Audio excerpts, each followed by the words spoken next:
Station चौक के पास जो है मैं राजू के लिए एक मूर्ति लगवाऊंगा चुनाव खत्म हो जाने के बाद। राजू परिस्थिति में नए आइडिया से कैसे आप अपने जीवन को बदल सकते हैं वो राजू ने हम लोगों को सिखाया। विषम परिस्थिति था, बोल भी नहीं पाता था, भिखारी था। नए आइडिया डिजिटल पेमेंट अपना लिया। कल तक राजू है और आज राजू था हो गया। वही राजू है जब आप जेल में थे तो 50,000 रुपया देने की बात कहा, चुनाव लड़े तो बोला कि 1 लाख रुपया देंगे हम चुनाव लड़ने के लिए। अब राजू नहीं है, कहीं ना कहीं मनीष कश्यप को राजू की कमी जरूर वही मैं बोला हूँ कि सिर्फ मुझे ही नहीं, उन सारे लोगों को कमी खलेगी जिनके चेहरे पे मुस्कान राजू लाता था और डांस भी कर रही थी। रेलवे स्टेशन की बात मैं बता रहा हूँ, जब भी कोई जाता था तो सोचता था कि एक बार ऐसे ही सोचता था कि रजुआ से भेंट हो जाए तो अच्छा हो जाए, कि रजुआ बड़ी निमन आदमी है, ओकरा से बात थोड़ा सा कल है, ओकरा से फोटो खिंचवाला है। और मुझे लगता था कि पर डे उसके साथ कम से कम 500 लोग फोटो खिंचवाते थे पर डे। आज सुबह में जो है सुनने को मिला कि जो डिजिटल भिखारी राजू है उनका निधन हो गया, आप उनसे मिलने आए, क्या कहिएगा डिजिटल भिखारी राजू के बारे में? देखिए, राजू के लिए मुझे सबसे पहले बेतिया टाइम 24 जो न्यूज़ है थी का प्रिंस ने मुझे बताया था। बेतिया क्या नाम है उनके न्यूज़ का, अभी नाम बदल दिया है शायद उन्होंने, तो उन्होंने मुझे बताया था सबसे पहले। उसके बाद मैं आया, राजू से मिला, मैंने वीडियो बनाया, वायरल हुआ। हालांकि प्रिंस ने भी जो वीडियो बनाया था वो भी वायरल हुआ था। उसके बाद से मैं जब भी स्टेशन आता था, राजू के पास मेरा नंबर था, राजू हमेशा फ़ोन करता था। जब भी मैं स्टेशन आता था, बेतिया आता था, तो उसको किसी कारण बस पता चल जाता था, हाँ भैया हमारा सा मिलना ही वाह। अब इतना प्यारा बोलता था ना कि मैं जाता था। उसने हम लोगों को बहुत कुछ सिखाया है कि एक भिखारी होने के बावजूद, विषम परिस्थिति में रहने के बावजूद, जिसका परिवार का कोई सदस्य, वो उस समय हम लोगों को बताता था। हालांकि उसके मर जाने के बाद परिवार के सदस्यों का हमें पता चला, उस समय बताता था कि हमारा परिवार का कोई सदस्य नहीं है, और वो घर भी नहीं जाता था, स्टेशन पर रहता था। विषम परिस्थिति में नए आइडिया से कैसे आप अपने जीवन को बदल सकते हैं वो राजू ने हम लोगों को सिखाया। विषम परिस्थिति था, बोल भी नहीं पाता था, भिखारी था।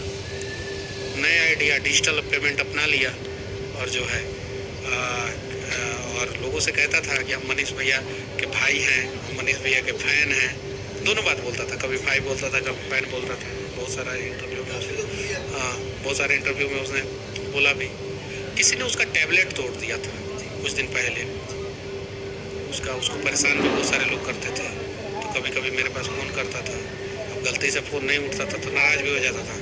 कुछ मीडिया वाले आके पूछते थे तो मेरे खिलाफ भी बोल देता था कि फ़ोन नहीं कर उठावा था, ये वो देता है। तो उसको उम्मीद था मेरे से।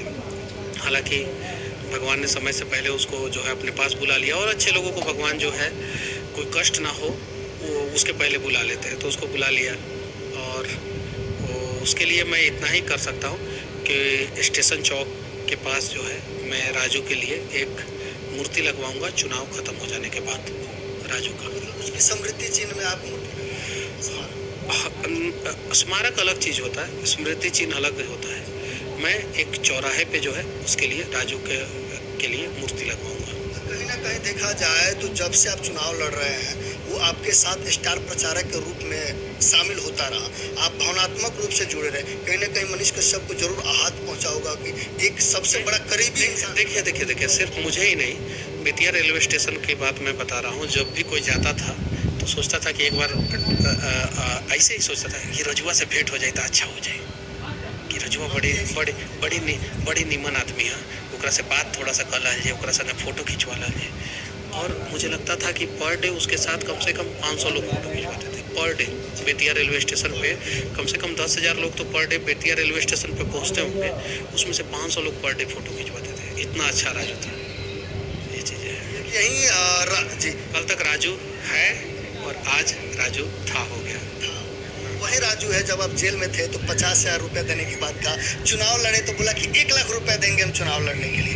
अब राजू नहीं है, कहीं ना कहीं मनीष कश्यप को राजू की कमी जरूर वही मैं बोल रहा हूँ कि सिर्फ मुझे ही नहीं, उन सारे लोगों को कमी खलेगी जिनके चेहरे पे मुस्कान राजू लाता था और डांस भी करता था।